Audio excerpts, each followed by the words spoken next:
Hello दोस्तों, welcome to my YouTube channel. तो आज की इस वीडियो में हम बात करने वाले हैं सौरमंडल से संबंधित कुछ प्रश्न उत्तर के बारे में। तो चलिए वीडियो को स्टार्ट करते हैं। हमारा पहला क्वेश्चन है, सौरमंडल में कुल कितने ग्रह हैं? 8 ग्रह हैं। उसके बाद है, किस आकाशीय पिंड को पृथ्वी पुत्र कहा जाता है? चंद्रमा को आकाशीय पिंड, जो चंद्रमा आकाशीय पिंड है, इसे पृथ्वी पुत्र कहा जाता है। उसके बाद क्वेश्चन आते हैं हमारा तीसरा, हैली धूमकेतु का आवर्तकाल कितना होता है? 76 ईयर। उसके बाद है, किसके कारण ज्वार भाटा आता है? सूर्य व चंद्रमा के अपकेंद्र व अपकर्षण बल के कारण ज्वार भाटा आता है। उसके बाद है, सूर्य के सबसे निकट स्थित ग्रह कौन सा है? बुध ग्रह सूर्य के सबसे निकट स्थित ग्रह है। उसके बाद है, उत्तरी गोलार्ध में सबसे बड़ा दिन कब होता है? उत्तरी गोलार्ध में सबसे बड़ा दिन 21 जून को होता है। उसके बाद है, रात दिन किस तिथि को बराबर होते हैं? 21 मार्च व 22 सितंबर को।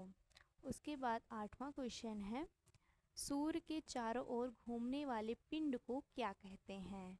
इसको ग्रह कहते हैं। जो पिंड सूर्य के चारों ओर घूमते हैं एक निश्चित समयांतराल में, उसे हम ग्रह कहते हैं। उसके बाद आता है 9वां क्वेश्चन, चंद्र ग्रहण कब लगता है? चंद्र ग्रहण पूर्णिमा को लगता है। उसके बाद है 10वां क्वेश्चन, सूर्य ग्रहण कब लगता है? सूर्य ग्रहण अमावस्या को लगता है।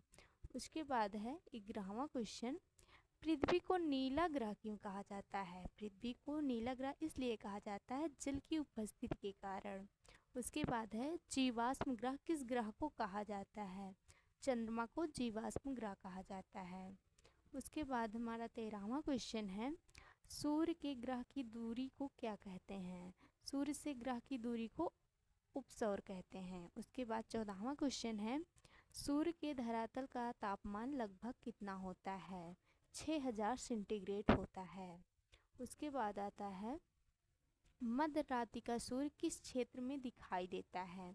मध्य रात्रि का सूर्य अटलांटिक क्षेत्र में दिखाई देता है। उसके बाद 16वां क्वेश्चन है, सूर्य के रासायनिक संगठन में हाइड्रोजन कितना प्रतिशत होता है? 71%। उसके बाद है, पृथ्वी की बहन किस ग्रह को कहा जाता है? शुक्र ग्रह को कहा जाता है। उसके बाद है 18वां क्वेश्चन, किस ग्रह पर जीव रहते हैं? पृथ्वी एक ऐसा ग्रह है जिस पर जीव रहते हैं।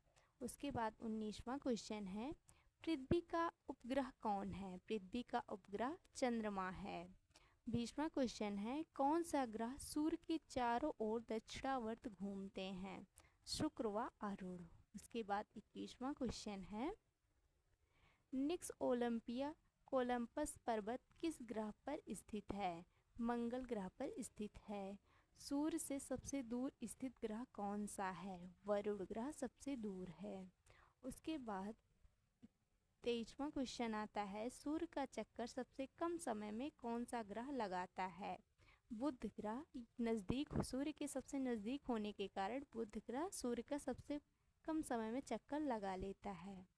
उसके बाद है 24वां क्वेश्चन, सौर मंडल का सबसे बड़ा ग्रह कौन सा है? बृहस्पति ग्रह। सौर मंडल का जन्मदाता किसे कहा जाता है? सूर्य को। उसके बाद है, चंद्रमा क्या है? चंद्रमा एक उपग्रह है जो पृथ्वी का उपग्रह है। उसके बाद है 27वां क्वेश्चन, पृथ्वी से चंद्रमा का कितना भाग दिखाई देता है? 57% भाग चंद्रमा का दिखाई देता है पृथ्वी से। उसके बाद 28वां क्वेश्चन है, ब्रह्मांड में विस्फोटी तारा कहलाता है? अभिनव तारा। सौर मंडल की खोज किसने की थी? कोपरनिकस ने सौर मंडल की खोज की थी। उसके बाद 30वां क्वेश्चन है, सूर्य द्वारा ऊर्जा देते रहने का समय कितना वर्ष है? 1011 वर्ष। उसके बाद